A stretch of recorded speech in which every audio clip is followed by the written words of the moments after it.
சாய் பக்தர்களுக்கு என் அன்பு வணக்கங்கள். ஓம் சாய்ராம்.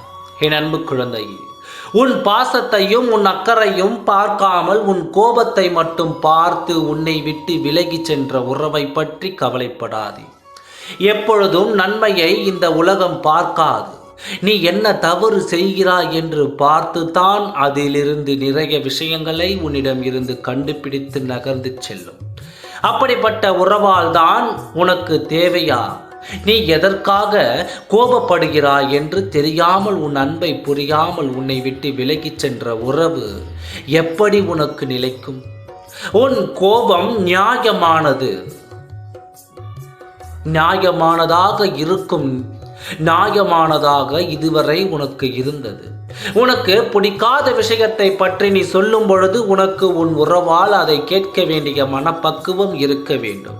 ஆனால் நீ என்ன தவறு செய்கிறாய் என்று உன் கோபத்தை மட்டும் சுற்றி காட்டிக் கொண்டே இருக்கும். நன்றாக புரிந்து கொள். எப்பொழுதும் கோபம் இருக்கும் இடத்தில் அன்பு இருக்கும். ஆனால் கோபத்தை மட்டுமே காட்டிக்கொண்டு இருக்கக்கூடாது. கோபம் என்பது ஒரு பாதிதான். அன்பும் பாசமும் தான் முழுமுதமாக இருக்க வேண்டும். உன்னிடம் அன்பும் பாசமும் இருக்கிறது, அதை யாரும் உணரவில்லை. உன் கோபத்தை மட்டும் வைத்துக் கொள்கிறார்கள். இதை பற்றி எல்லாம் நீ கவலைப்படாதே. உன்னை இந்த காரணம் சொல்லித்தான் உன்னை விட்டு விலக நினைப்பவர்கள் விலகி போகட்டும். அவர்கள் நகர்ந்து செல்லட்டும். எல்லாம் நல்லதுதான் நடக்கும்.